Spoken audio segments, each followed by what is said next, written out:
तो बच्चों वो वाला वीडियो वहीं पर क्लोज हो गया था। नेक्स्ट वीडियो से बच्चे हम लोग अपनी स्टडी को आगे बढ़ाते हैं। देखिए यहाँ पर हम लोग पढ़ रहे थे कि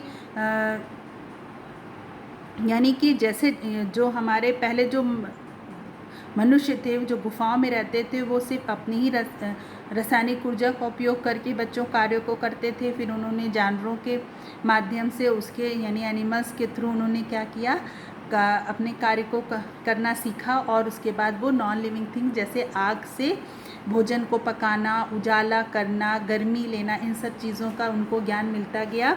फिर बच्चों 1700 में स्टीम इंजन का आविष्कार किसने किया था?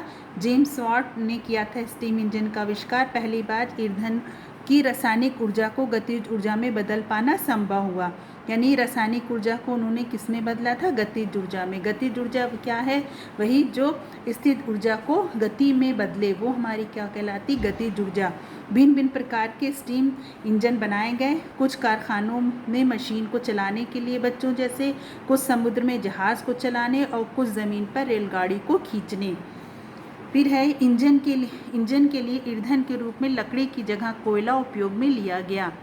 यानी कि इंजन के लिए ईंधन में जो इस्तेमाल होता था उसमें लकड़ी की जगह कोयला को उपयोग में लाया गया। 1800 में जलाऊ ईंधन की रासायनिक ऊर्जा से दो चुंबकों के ध्रुव के बीच में तार के पहिए चलाए गए। इससे चुंबक की गतिशील ऊर्जा से विद्युत धारा पैदा हुई। यानी चुंबक के ध्रुव के बीच दो ध्रुव होते हैं ना चुंबक में, एक उत्तरी ध्रुव और एक दक्षिण ध्रुव, यानी नॉर्थ पोल और साउथ पोल के बीच तार के पहिए चलाए गए।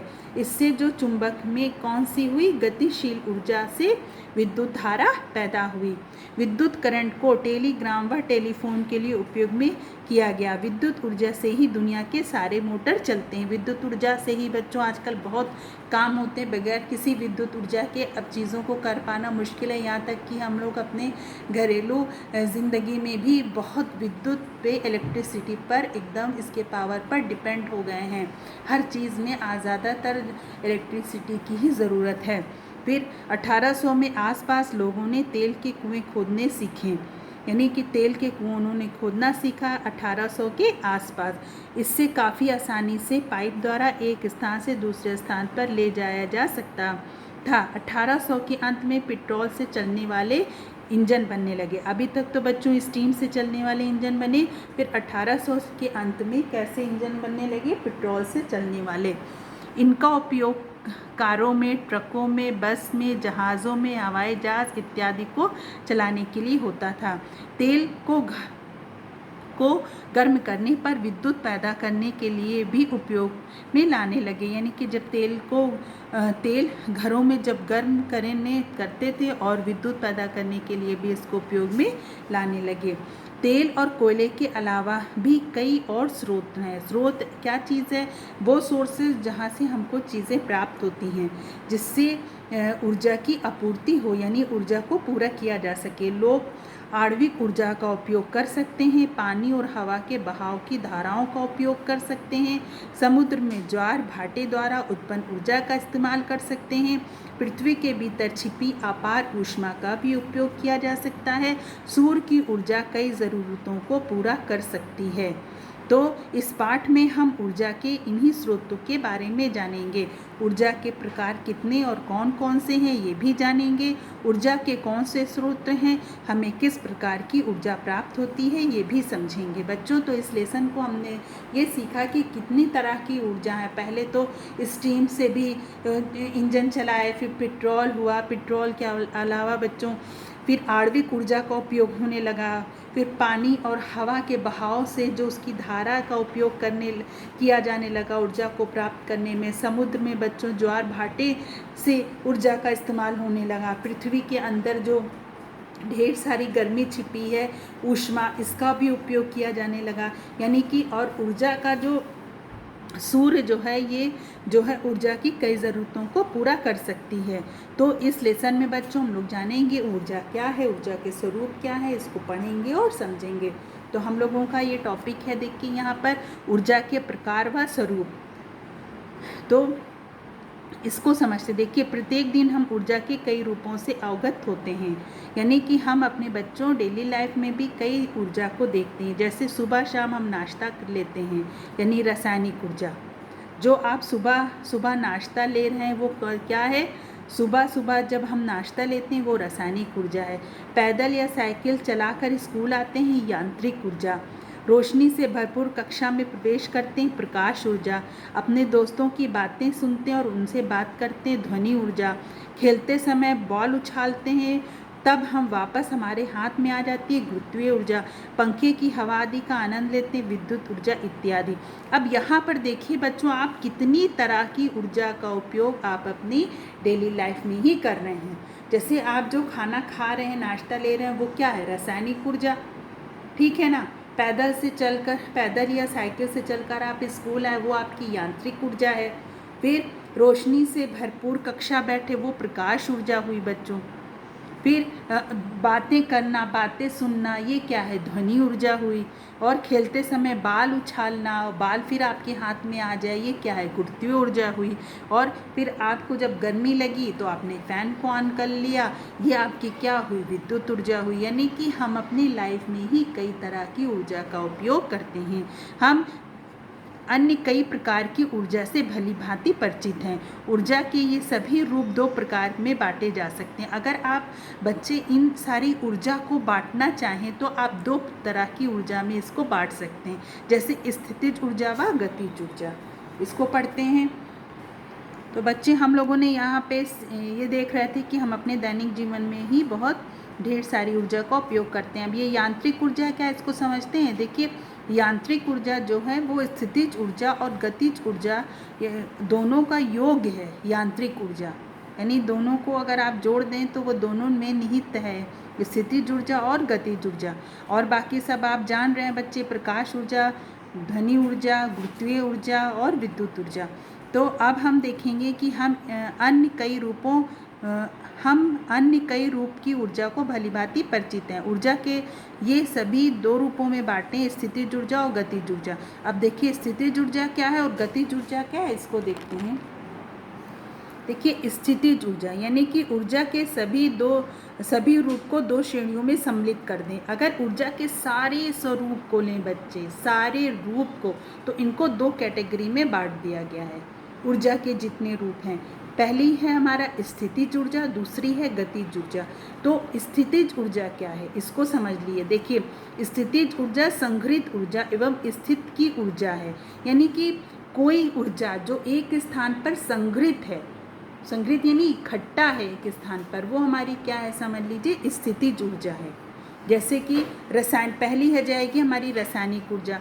तो रासायनिक ऊर्जा परमाणुओं व अणुओं के बंधों से संग्रहित ऊर्जा, यानी देखिए यहाँ पर जो रासायनिक ऊर्जा है उसमें परमाणु और अणु जो आपस में बंध बना रहे हैं उसमें की संग्रहित ऊर्जा है। जैव भार, पेट्रोलियम, प्राकृतिक गैस, प्रोपेन, कोयला संग्रहित रासायनिक ऊर्जा की उदाहरण है। यानी कि यहाँ सारी ऊर्जा क्या है बच्चों, संग्रहित है। समझ गए।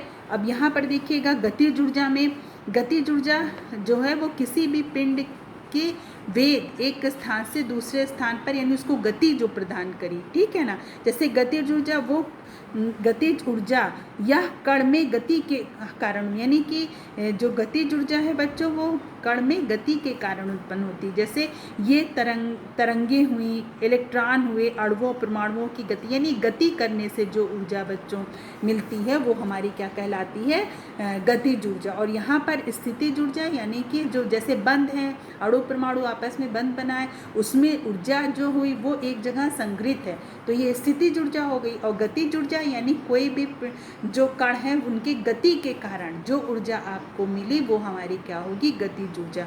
तो इन दोनों में आप समझ गए हैं डिफरेंस। पहला भी हम लोगों ने देखा स्थित ऊर्जा का, पहला क्या देखा, रासायनिक ऊर्जा। अब गतिज ऊर्जा का पहला है विकिरण ऊर्जा। विकिरण क्या है, देखिए, या विद्युत चुंबकीय ऊर्जा है जो अनुप्रस्थ तरंगों में गति करती है। यानी विकिरण ऊर्जा में दृश्य प्रकाश, विकिरण ऊर्जा में ये अनुप्रस्थ तरंगों के द्वारा गति कर रही है, तो ये हमारी क्या हो जाएगी, गतिज ऊर्जा। इसके अंतर्गत क्या आता है, देखिए, दृश्य प्रकाश, एक्सरे, गामा किरणें तथा रेडियो किरणें शामिल है। ऊर्जा की, सूर्य की ऊर्जा विकिरण ऊर्जा के उदाहरण है। तो ये सब हमारे क्या है बच्चों, विकिरण ऊर्जा, गतिज ऊर्जा का उदाहरण। फिर है उसका ही रूप है, गतिज ऊर्जा का रूप क्या है हमारा, विकिरण ऊर्जा। और अभी हमने पढ़ा था स्थित ऊर्जा का रूप जैसे रासायनिक ऊर्जा। अब नाभिकीय ऊर्जा को देखिए, परमाणुओं के नाभिक में संग्रहित ऊर्जा। परमाणु में नाभिक होता है, ये हम सब क्लास में पढ़ चुके हैं और इसको अच्छे से जान चुके हैं। परमाणु के नाभिक में जो ऊर्जा होती है संग्रहित इकट्ठा, वो नाभिकीय ऊर्जा होती है। ये ऊर्जा अणुओं में एक साथ बांध कर रखती है। जो ऊर्जा है वो अणुओं को क्या करती है, एक साथ बांध कर रखती है। यूरेनियम परमाणु का नाभिक नाभिकीय ऊर्जा का उदाहरण है। यूरेनियम परमाणु का नाभिक अगर हम ले बच्चों तो ये नाभिकीय ऊर्जा का उदाहरण होगा। तो स्थितिज ऊर्जा है तो इसका मतलब यहाँ पर ये अणुओं को बांध कर रख रही है। ठीक, नेक्स्ट हम देखते हैं संघरित यांत्रिक ऊर्जा, यानी कि वस्तुओं में बल का प्रयोग के परिणाम स्वरूप संघरित ऊर्जा, यानी वस्तुओं के जब बल लगता है उसके प्रयोग से बच्चों परिणाम स्वरूप संघरित ऊर्जा, संघरित यांत्रिक ऊर्जा है। जैसे संपीड़ित स्प्रिंग और तने हुए रबर संघरित यांत्रिक ऊर्जा के उदाहरण है। यहाँ पर देखिए इस तरीके से स्प्रिंग को दबा दिया गया है तो यहाँ पर ऊर्जा संग्रहित है ना, यानी इकट्ठा है, तो ये क्या है हमारी स्थितिज ऊर्जा का उदाहरण है, यानी संग्रहित यांत्रिक ऊर्जा। फिर यहाँ पर देखिए ये रबर को तान दिया गया है तो ये किसका उदाहरण है, संग्रहित यांत्रिक ऊर्जा है। नेक्स्ट देखते हैं बच्चों हम लोग गुरुत्वीय ऊर्जा, यानी कि ये हमारे सब क्या है, स्थितिज ऊर्जा की उदाहरण। नेक्स्ट हम देखते हैं गुरुत्वीय ऊर्जा। गुरुत्वीय ऊर्जा में देखिएगा स्थान अथवा स्थिति की ऊर्जा गुरुत्वीय ऊर्जा है। स्थान ले अथवा स्थिति की ऊर्जा ही क्या है, गुरुत्वीय ऊर्जा। किसी जल विद्युत बांध के पीछे के जलाशय में संग्रहित पानी। अब जब जहाँ पर बिजली पैदा करते हैं बच्चों वहाँ पर क्या करते हैं, विद्युत यानी जल विद्युत बांध, विद्युत के जल के द्वारा ही विद्युत उत्पन्न होती है, बांधे जाते हैं उनसे बिजली उत्पन्न होती है। तो वहाँ पर जो पानी को संग्रहित किया जाता है वह उससे क्या मिलेगा हमको, फिर वो ऊर्जा मिलती है उस पानी से, संग्रहित पानी से। फिर गुरुत्वीय स्थितिज ऊर्जा का उदाहरण है। ये गुरुत्वीय स्थितिज ऊर्जा किसका उदाहरण है, स्थितिज ऊर्जा का। तो यहाँ पर क्या करते हैं कि स्थान हो अथवा स्थित की ऊर्जा गुरुत्वीय ऊर्जा है। ठीक है, किसी स्थान पर या स्थिति की ऊर्जा गुरुत्वीय ऊर्जा है। किसी जल विद्युत बांध के पीछे के जलाशय में, आप लोग बांध में देखे हैं कभी, जो पीछे पानी इकट्ठा किया जाता है उसमें जो संग्रहित पानी होता है वो गुरुत्वीय स्थितिज ऊर्जा का क्या है बच्चों, उदाहरण है। जब ये पानी टरबाइन को घुमाने के लिए छोड़ा जाता है तो ये गतिज ऊर्जा में बदल जाता है। तो यहाँ पर देखिए पहले जो पानी जहाँ पर संग्रहित था वहाँ पर गुरुत्वीय स्थितिज ऊर्जा थी, स्थितिज ऊर्जा में संग्रहित था। लेकिन जब इसे बच्चों पानी को जब टरबाइन से घुमाने के लिए छोड़ते हैं बच्चों तो ये किस में बदल जाता है, हमारा गतिज ऊर्जा में बदल जाता है। अब नेक्स्ट देखते हैं हम लोग गतिज ऊर्जा में आते हैं, इसके रूप को देखते। अभी तक हम लोगों ने देखिए स्थितिज ऊर्जा में कितने रूप देखे। पहला रूप देखा बच्चों हम लोगों ने रासायनिक ऊर्जा, दूसरा रूप देखा हम लोगों ने नाभिकीय ऊर्जा, तीसरा में हम लोगों ने क्या देखा, संघरित यांत्रिक ऊर्जा, और फोर्थ में हम लोगों ने देखा बच्चों गुरुत्वीय ऊर्जा। यानी अभी हम लोगों ने स्थितिज ऊर्जा के 4 रूप देखे। इसको अच्छे से समझिएगा बच्चों, यहाँ पर आप लोग को क्लास में समझाया, इस वीडियो के थ्रू आप लोग को समझाया जा रहा है, इसको पढ़िए और समझिएगा। देखिए अब गतिज ऊर्जा में वही है कि गतिज ऊर्जा ये गतिज ऊर्जा है वो कण की गति के कारण होती है, ये हम सब जान रहे हैं। ये यानी कि जिसमें गति होगी, जैसे तरंगों में इलेक्ट्रॉन्स और अणुओं और परमाणुओं की गति। तो पहला हम लोगों ने क्या पढ़ा था, विकिरण ऊर्जा, ये किसका रूप था, गतिज ऊर्जा का। नेक्स्ट है बच्चों तापीय ऊर्जा। तापीय ऊर्जा को हम लोग देखते हैं, तापीय ऊर्जा पदार्थ की आंतरिक ऊर्जा है। ये पदार्थ के भीतर परमाणुओं एवं अणुओं के कंपन एवं गति है। भूतापीय ऊर्जा जो है वो तापीय ऊर्जा का उदाहरण है। यहाँ पर देखिएगा तापीय ऊर्जा जो है, जैसे भूतापीय ऊर्जा जो पृथ्वी के अंदर की ऊर्जा है, ये सब किसका उदाहरण है, तापीय ऊर्जा का। ये जो है बच्चों पदार्थ की आंतरिक ऊर्जा होती है, ये पदार्थ के भीतर में परमाणुओं अणुओं की कंपन एवं गति है। नेक्स्ट हम देखते हैं गतिज ऊर्जा में किसी वस्तु अथवा पदार्थ की एक स्थान से दूसरे स्थान पर चलना गति है। पवन तथा जल विद्युत गति के उदाहरण, यानी कि गतिज ऊर्जा गति ऊर्जा। पहला हम लोग ने देखा विकिरण ऊर्जा, ये भी जो है हमको यानी कि जो विकिरण ऊर्जा में अनुप्रस्थ तरंगे थी बच्चों, ये गति करती थी, इनके द्वारा हम लोगों ने ऊर्जा प्राप्त की। फिर तापीय ऊर्जा, ये पृथ्वी की भूतापीय ऊर्जा थी, इसमें अणुओं परमाणुओं के कंपन की गति थी। तीसरा हम लोगों ने देखा गति ये क्या था, पवन व जल के बहने से है, यानी ये चलने से है, इनके चलने से जो गति होती है, ये चलते हैं ना, पवन चलती है, जल भी चलता है, तो ये एक स्थान से दूसरे स्थान पर चलना क्या है, गति है। पवन व जल विद्युत गति के उदाहरण हैं। तो नेक्स्ट हम लोग देखते हैं बच्चों ध्वनि ऊर्जा। ध्वनि ऊर्जा भी किसका उदाहरण है, किसका रूप है, गतिज ऊर्जा का। तो ध्वनि ऊर्जा का अनुदैर्घ्य तरंगों यानी स्पीडन और विरनल, हम लोग पहले सीख चुके हैं बच्चों। अनुदैर्घ्य तरंगों दो रूप में चलते थे, स्पीडन और विरनल पदार्थों से होकर गमन करना, यानी ध्वनि ऊर्जा जो है बच्चों वो स्पीडन और विरनल के माध्यम से, अनुदैर्घ्य तरंगों के माध्यम से गमन करना। फिर है विद्युत ऊर्जा, बिजली का चमकना एवं विद्युत ऊर्जा की उदाहरण है। इलेक्ट्रॉन्स की गति विद्युत ऊर्जा, यानी कि ये सब क्या है, बिजली जो चमक रही है एवं विद्युत ऊर्जा के क्या है बच्चों, उदाहरण है। इलेक्ट्रॉन्स की गति भी क्या है, विद्युत की ऊर्जा है। तो ये हम लोगों ने यहाँ पर क्या सीखा कि विद्युत ऊर्जा के कितने रूप हैं। देखो पहले तो हम लोगों ने ये सीखा कि ऊर्जा के कितने रूप हैं। पहले हम लोगों ने देखा कि ऊर्जा के दो मुख्य रूप हैं, पहले तो स्थितिज ऊर्जा और गतिज ऊर्जा। फिर ऊर्जा के स्वरूप को दो में बांट दिया गया, स्थितिज ऊर्जा और गतिज ऊर्जा बच्चों।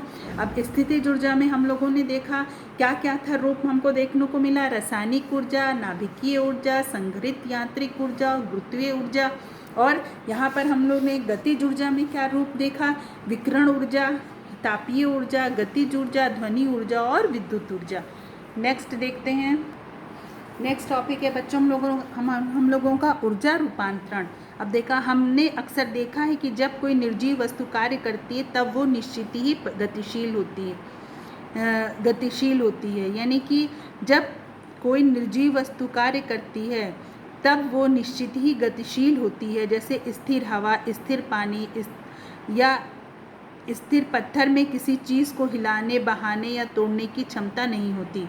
यानी कि यहाँ पर आप देखिए कि जब कोई निर्जीव वस्तु कार्य करेगी तो वो निश्चित ही गतिशील होगी। इसमें इस लाइन से आप क्या समझ रहे हैं, देखिए इस लाइन में ये है कि जितने भी नॉन लिविंग थिंग्स हैं बच्चों, जब वो वर्क यानी कार्य करती हैं तो आप ये श्योर होइए कि वो गतिशील होती हैं, जैसे गतिशील होती हैं। अब यहाँ पर देखिए जैसे अगर हवा स्थिर है या स्थिर पानी है या स्थिर पत्थर है में किसी चीज़ को हिलाने, बहाने या तोड़ने की क्षमता नहीं होती। अगर हवा स्थिर है तो क्या वो किसी चीज़ को हिला पाती है, नहीं। अगर पानी स्थिर है तो क्या वो किसी चीज़ को बहा पाता है, नहीं।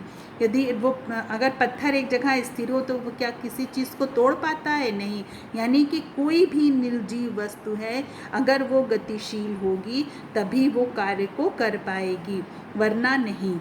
तो जैसे हवा का तेज़ झोंका पेड़ों को गिरा सकता है, बहता पानी जहाज़ को आगे ढकेल सकता और गुलेल द्वारा फेंका हुआ भारी पत्थर दीवार से टकराकर उसमें गड्ढा कर सकता है। तो यहाँ पर आप इस लाइन से बच्चों क्लियर हो गए हैं कि जो नॉन लिविंग थिंग्स है ये बगैर यानी कि स्थिर रहकर ये कोई कार्य को नहीं कर सकती हैं, क्योंकि गतिशील चीज़ें कार्य कर सकती हैं, इसीलिए गतिशील पदार्थ में निश्चित ही कोई ऊर्जा होगी। गतिशील चीज़ें ही कार्य कर पाती हैं, तो इसका मतलब यह हुआ कि अगर कोई भी पदार्थ गतिशील है तो उसमें ऊर्जा होगी। इसे गतिज ऊर्जा या काइनेटिक एनर्जी कहा जाता है। इसको हम क्या बोलते हैं बच्चों, गतिज ऊर्जा या काइनेटिक एनर्जी। अब गतिज ऊर्जा के बारे में आप कक्षा 9 में अध्ययन कर चुके हैं। यदि भारी और हल्की वस्तु एक स्थान से गति कर रही हो तो भारी वस्तु में हल्की वस्तु की अपेक्षा अधिक ऊर्जा होगी। जैसे हल्के से हथौड़ी कील पर मारने से कील दीवार में थोड़ी ही देर में अंदर जाएगी। जैसे कि हल्के से हथौड़ी कील पर मारने पर जो कील है बच्चों वो दीवार में थोड़ी ही अंदर जाएगी, जबकि भारी हथौड़ी से जोर से मारने पर कील दीवार में पूरी तरह अंदर घुस सकती है। लेकिन क्या कोई स्थिर वस्तु भी कार्य कर सकती है? देखिए यहाँ पर है कि गतिज ऊर्जा तो हम लोग क्लास 9 में पढ़ चुके हैं। अब भारी और हल्की वस्तु की गति के बारे में क्या है, मान लीजिए कोई भारी वस्तु है, अगर वो गति कर रही है तो इसका मतलब उसमें ऊर्जा अधिक होगी, वो कार्य को अधिक कर पाएगी। और अगर कोई हल्की वस्तु है, मान लीजिए अगर वो गति कर रही है तो उसमें ऊर्जा कम है, वो कार्य को कम कर पाएगी। अब इसको एक बच्चों एग्जाम्पल के द्वारा आपको यहाँ पे समझा दिया गया है। मान लीजिए आपको दीवार पर एक कील लगाना है, तो आप क्या करेंगे, भारी हथौड़े से अगर कील पर मारेंगे तो कील अंदर अच्छे से घुस जाएगी, और अगर आप उसी जगह एकदम हल्की कोई चीज़ लेकर कील को मारेंगे तो वो दीवार में घुस नहीं पाएगी, यानी कि उस दीवार में वो पूरी तरीके से अंदर नहीं जा पाएगी। फिर अब यहाँ पर देखिए, अगर कोई वस्तु स्थिर है तो क्या कार्य कर सकती है। एक पत्थर की कल्पना करें जो पहाड़ी के सिरे पर स्थित है, हवा का तेज झोंका उसे हिला सकता, और जैसे जैसे ढलान के पर नीचे लुढ़कता उसमें गतिज ऊर्जा आती है। कोई एक आप सोचिए कि एक पहाड़ है बच्चों, पहाड़ी, उसके सिरे पर एक पत्थर स्थित है, तेज हवा का झोंका उसे हिला दिया और वो नीचे गिरने लगा, और जैसे जैसे नीचे गिरेगा उसमें कौन सी ऊर्जा आ जाएगी, गतिज ऊर्जा। गिरती हुई वस्तु की गति तेज और फिर तेज होती जाती है। अंत में तेज गति का पत्थर जब जमीन से टकराता है तो वह कुछ काम कर सकता है, जैसे किसी अन्य वस्तु को चकनाचूर कर सकता है। जब तक अब उसमें गतिज ऊर्जा तेज़ होती जाएगी, और जब वो तेज़ी से ज़मीन पर टकराएगा यानी उसमें ऊर्जा अधिक हो गई, और जब वो ज़मीन पर टकराया तो फिर वो क्या कर सकता है, किसी भी चीज़ को तोड़ के चकनाचूर कर सकता है। वस्तु ज़मीन से जितनी अधिक ऊंचाई पर होगी उतनी ही अधिक दूरी तक गिरेगी। देखिए यहाँ पर एक लाइन है कि जो वस्तु है ज़मीन से जितनी अधिक ऊंचाई पर होगी उतनी ही अधिक दूरी पर गिरेगी, और उसकी उतनी ही अधिक स्थितिज ऊर्जा होगी। आप 2 बॉल ले लीजिए बच्चों, और आप खुद उसको एक थोड़ी सी ऊंचाई लेकर फेंक कर देखिए, और एक अधिक ऊंचाई से उस बॉल को नीचे की तरफ फेंक कर देखिए, तो क्या होगा, जो जितनी अधिक ऊंचाई पर होगा बच्चों वो उतना ही अधिक दूरी से जाकर गिरेगा, और जितनी उसकी क्या होगी, ऊर्जा भी उतनी अधिक स्थितिज ऊर्जा भी होगी। हम यानी कि जो अधिक ऊंचाई वाला बॉल आप जहाँ से फेंकेंगे तो जो बॉल आपके हाथ में है वहाँ उसकी ऊर्जा क्या होगी, अधिक स्थितिज ऊर्जा होगी। फिर है यहाँ पर हमें ये समझना होगा कि गतिज ऊर्जा व स्थित ऊर्जा कई प्रकार की होती है, और ऊर्जा के अभिरूपों जिनके बारे में तुम पिछली कक्षाओं व कक्षा 10वीं के अध्यायों में पढ़ चुके हो को इन 2 प्रकार में रखा जा सकता है। अभी हम लोगों ने बच्चों पीछे ही पढ़ा कि जो ऊर्जा है, गतिज ऊर्जा, स्थित ऊर्जा, उनके रूप को जाना, यानी कि इनको 2 प्रकारों में रखा गया। फिर सभी वस्तुओं को अंतर्निहित ऊर्जा होती है, यानी सभी वस्तुओं में एक ऊर्जा जो होती है वो अंतर्निहित होती है, किंतु जब तक कुछ ऐसा ना हो जिससे उस वस्तु की अंतर्निहित ऊर्जा किसी अन्य ऊर्जा में रूपांतरित हो, तब तक वो ऊर्जा के बारे में कुछ नहीं कह सकते। जब कोई पटाखा फूटता है तो उसकी अंतर्निहित रासायनिक ऊर्जा प्रकाशीय ऊर्जा, ध्वनि ऊर्जा, ऊष्मीय ऊर्जा और गतिज ऊर्जा में बदल जाती है। तो बच्चों इस लाइन से आपने क्या समझा, जब आप दिवाली वगैरह में जब आप पटाखा फोड़ते हैं तो उसमें जो ऊर्जा छुपी होती है, मान लीजिए वो रासायनिक ऊर्जा है। अब रासायनिक ऊर्जा से वो किस में बदली, प्रकाशीय ऊर्जा में, फिर ध्वनि ऊर्जा में, फिर ऊष्मीय ऊर्जा और गतिज ऊर्जा में बदल जाती है। तो इस तरीके से ऊर्जा के अभी तक हम लोगों ने ऊर्जा के रूप को देखा, और ऊर्जा क्या उसको सीखा। बच्चों देखिए, हम इस वीडियो में अभी आप लोग को होमवर्क नहीं दे रहे हैं, क्योंकि अभी आप लोग को असाइनमेंट बनाना है बच्चों, और आपको असाइनमेंट की जो डेट दी गई उस डेट पर ही लाकर असाइनमेंट को जमा करें। बहुत ही ज़रूरी है, उसको आप लोग केयरफुली काम करें। उसकी राइटिंग बहुत अच्छे से साफ़ सुथरी राइटिंग में होना चाहिए। वो ये नहीं कि कटपिट हो रहा है, उसमें एकदम पुअर हैंड राइटिंग में आप करके लाके वर्क को अपना कंप्लीट करके दे दिए हैं, ये अच्छा नहीं है। तो बच्चों आप लोग अच्छे से अपने वर्क को, असाइनमेंट को कंप्लीट करिए, और जिस डेट पे आपको सबमिट करना उस पर लाके आप सबमिट करिए। ओके बच्चों, टेक केयर, बाय बाय।